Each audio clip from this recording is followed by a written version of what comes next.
everybody. We're getting real close to Christmas now. It's the 22nd, so in 3 days it will be Christmas Day. So I thought I would read, I've got 2 more stories. I'll read one today and then I'll read one on Christmas Eve. Today is one that I'm sure you all know, How the Grinch Stole Christmas by Dr. Seuss. And imagine you've read it, you've watched it on TV, you know, all that kind of stuff. But how can you go through Christmas without hearing the story of how the Grinch stole Christmas? So, here it goes.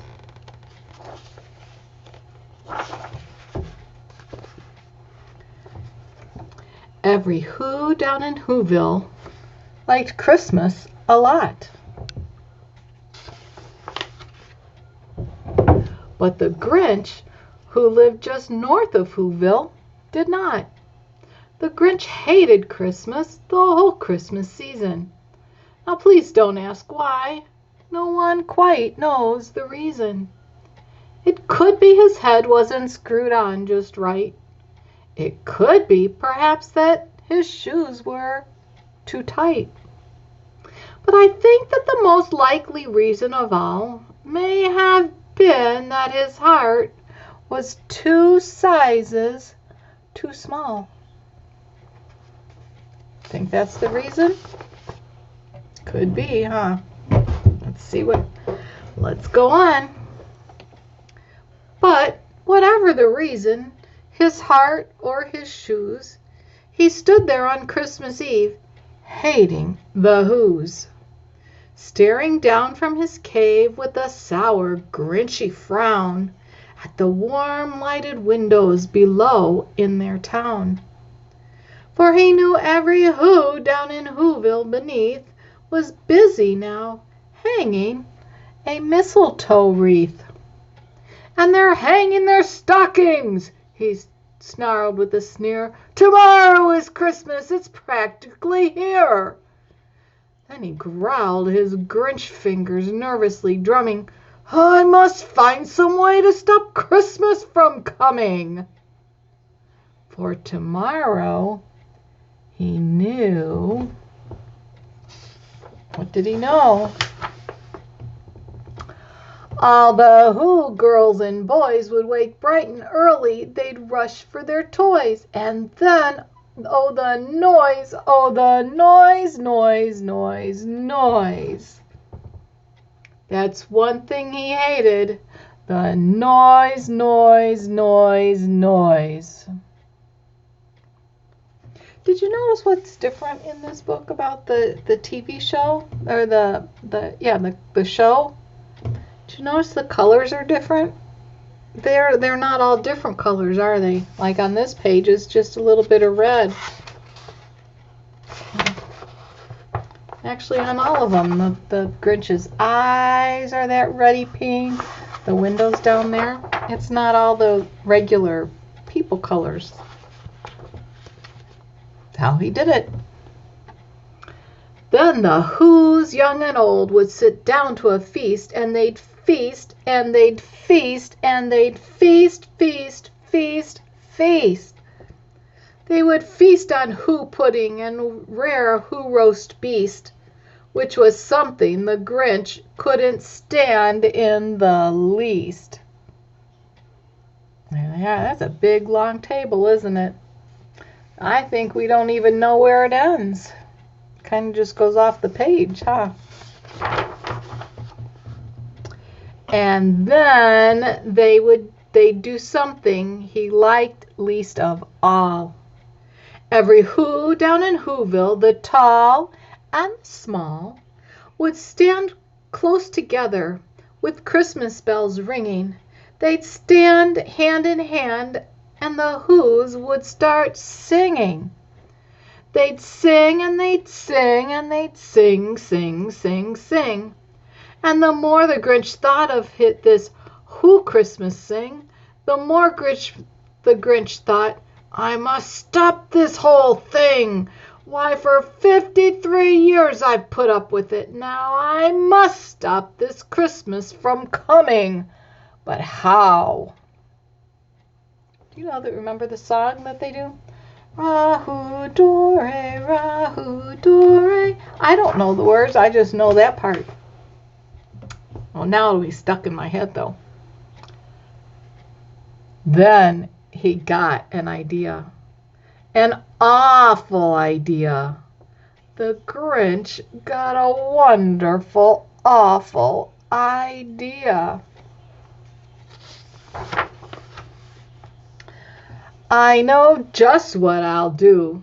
The Grinch laughed in his throat, and he made a quick Santa Claus hat and a coat, and he chuckled and clucked.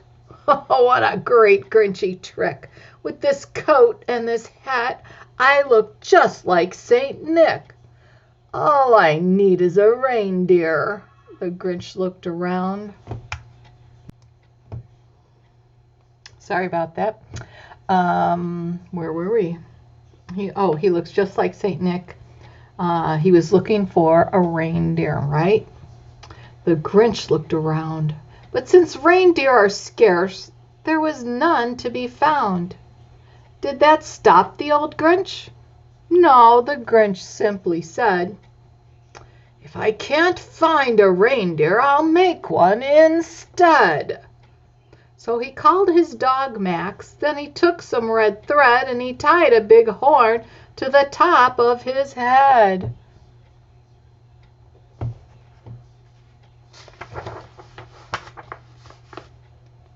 Then he loaded some bags and some old empty sacks on a ramshackle sleigh, and he hitched up old Max. Then the Grinch said, "Get up!" and the sleigh started down toward the homes where the Who lay a snooze in their town. There they go. All their windows were dark. Quiet snow filled the air. All the Whos were all dreaming sweet dreams without care. When he came to the first little house on the square, "This is stop number 1, the old Grinchy Claus hissed, and he climbed to the roof, empty bags in his fist. Nothing in 'em there. Then he slithered and slunk with a smile most unpleasant around the whole room. He took every present. Pop guns and bicycles, roller skates, drums, checkerboards, tricycles, popcorn, and plums. And he stuffed them in bags. Then the Grinch very nimbly stuffed all the bags, one by one, up the chimney. Up they go. Then he slunk to the icebox. He took the Who's feast. He took the Who pudding. He took the roast beast. He cleaned out that icebox as quick as a flash. Why, that Grinch even took the last can of Who hash. Not so good. Then he stuffed all that food up the chimney with glee. "And now," grinned the Grinch, "I will stuff up the tree." Oh, that Grinch is just not a very nice guy, is he? And the Grinch grabbed the tree and he started to shove when he heard a small noise like the coo of a dove. He turned around fast and he saw a small Who, little Cindy Lou who was not more than 2. She is very tiny, isn't she? The Grinch had been caught by this tiny Who daughter who got out of bed for a cup of cold water. She stared at the Grinch and said, "Santa Claus, why? Why are you taking our Christmas tree? Why?"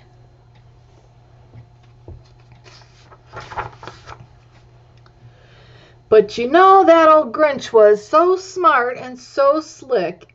He thought up a lie and he thought it up quick. "Why, my sweet little tot," the fake Santa Claus lied. "There's a light on this tree that won't light on one side. So I'm taking it home to my workshop, my dear. I'll fix it up there, then I'll bring it back here." And his fib fooled the child. Then he patted her head, and he got her a drink, and he sent her to bed. And when Cindy Lou Who went to bed in her with her cup, he went to the chimney and stuffed the tree up. Oh boy, oh boy. Then the last thing he took was the log for their fire.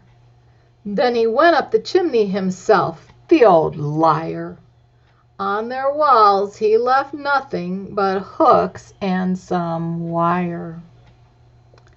And then the one speck of food that he left in the house was a crumb that was even too small for a mouse. See it there? It's tiny. Then he did the same thing to the other Who's houses, leaving crumbs much too small for the other Who's mouses.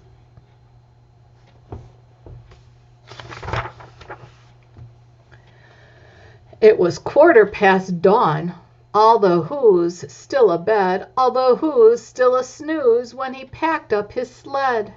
Packed it up with their presents, the ribbons and wrappings, the tags and the tinsel, the trimmings and the trappings. That's a big bunch of stuff, big sleigh full of stuff, isn't it?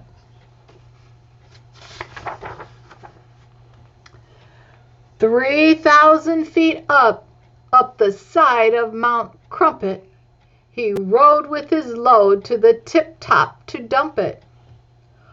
Pooh-pooh to the Who's," he was Grinchiously humming.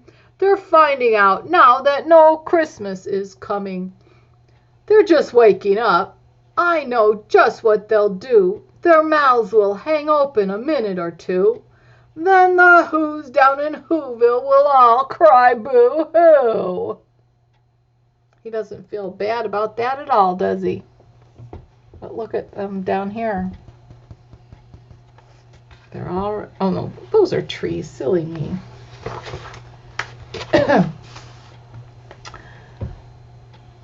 "That's a noise," grinned the Grinch, "that I simply must hear." So he paused, and the Grinch put his hand to his ear. And he did hear a sound rising over the snow. It started in low, then it started to grow.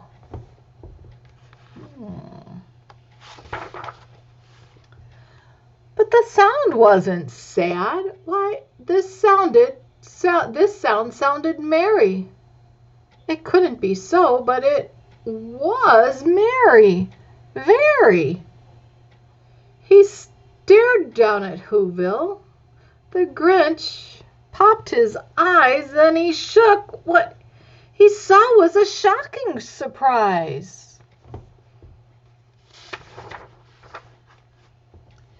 Every Who down in Whoville, the tall and the small, was singing without any presents at all. He hadn't stopped Christmas from coming. It came. Somehow or other, it came just the same.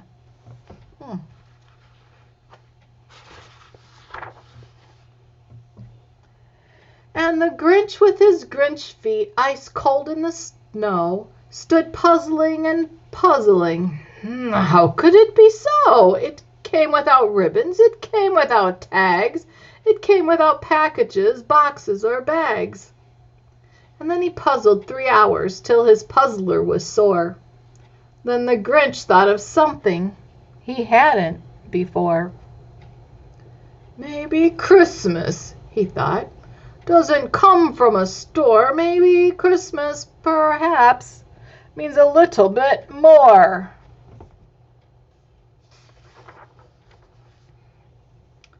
And what happened then? Well, in Whoville, they say that the Grinch's small heart grew 3 sizes that day. And the minute his heart didn't feel quite so tight, He whizzed with his load through the bright morning light, and he brought back the toys and the food for the feast, and he himself, the Grinch, carved the roast beast. And that's the end of the classic story, How the Grinch Stole Christmas by Dr. Seuss.